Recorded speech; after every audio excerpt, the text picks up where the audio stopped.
सद्गुरूच्या उपदेशाहून नाही थोर दुजी वाणी, अर्पण करणे मनास आपल्या बलिदान ना याहुनी.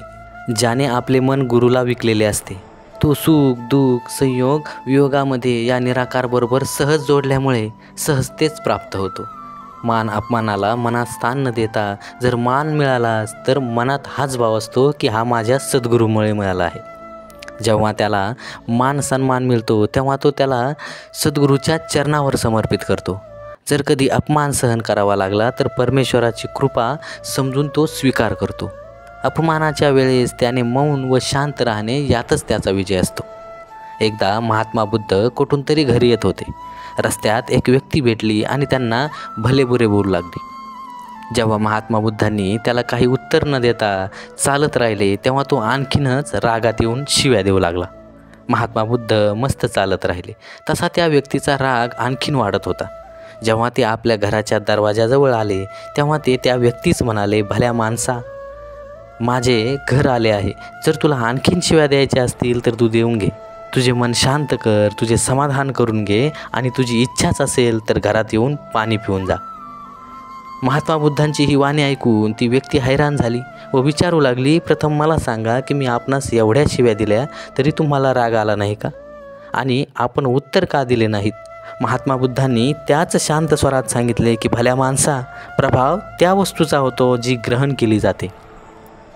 तुम्ही शिव्या देत होता पण मी त्या घेतल्याच नाहीत, म्हणून मला राग आला नाही आणि परमेश्वराच्या लीलेत मग्न असल्यामुळे मी शांत होतो. त्याने प्रत्येकाला काही ना काही कर्तव्य नेमून दिलेले आहेत. माझ्या बांधवा, मनुष्य जीवन अनमोल आहे, ते क्षुल्लक गोष्टीत व्यर्थ घालू नये, किंबहुना ते शहाणपणाचे नाही. आयुष्य एक एक दिवसांनी कमी होत आहे. क्षणोक्षणी हाची करावा विचार, तरावया पार भवसिंधू. नाशिवंत देह जाणार सकळ, आयुष्य खातो काळ सावधान. यम कधी येईल आणि या देहातला श्वास कधी निघून जाईल सांगता येणार नाही. महात्मा बुद्धांचे कथन ऐकून त्या व्यक्तीस आपल्या कृत्याचा पश्चाताप झाला. त्याने बुद्धांच्या चरणावर नतमस्तक होऊन त्यांची क्षमा मागितली. अशा प्रकारे गुरुभक्त सदैव आपली कुवत आणि दोष याचे भान ठेवून गुरुची कृपा आणि आशीर्वादाचा ऋणी असतो. सद्गुरू हा सागर आहे तर आपण एक छोटासा थेंब आहोत. थेंब सागराच्या विशालतेमध्ये सामावू शकतो पण सागर थेंबामध्ये सामावू शकत नाही. तसे गुरुभक्त गुरुचरणावर आनंद प्राप्त करू शकतो परंतु गुरुच्या दयेची विशालता धारण करू शकत नाही. म्हणून तो सदैव सद्गुरूच्या कृपेचीच अभिलाषा बाळगत असतो. गुरुभक्त कधी निराकार ईश्वराजवळ न्याय मागत नाही, कारण त्याला ठाऊक आहे की आपल्या हातून कळत नकळत कितीतरी गुन्हे पापे घडले आहेत. जर प्रत्येक पापाचं आणि गुन्ह्याचं मोजमाप केलं तर तराजूचं पारडं हे खालीच असणार आहे, कुठेही आश्रय मिळू शकणार नाही. हे परमेश्वरा, तू जर न्याय केलास तर मला कुठेच आसरा मिळणार नाही, म्हणून माझ्यावर कृपा कर. हे दाता, तू माझे गुण अवगुण पाहू नकोस आणि तुझी कृपादृष्टी कायम माझ्यावर ठेव. तुझी कृपा हीच माझी मोठी ठेव आहे. गुरुकृपेने शिष्यगणांची दुर्धरही कामे होती, गुरुकृपेने शिष्यगणांचे मन संशय सारे मिटती. सद्गुरु कृपा गुरुभक्ताला पूर्णतया संतुष्ट करी, सद्गुरु कृपा गुरुभक्ताला संपत्ती देई सारी.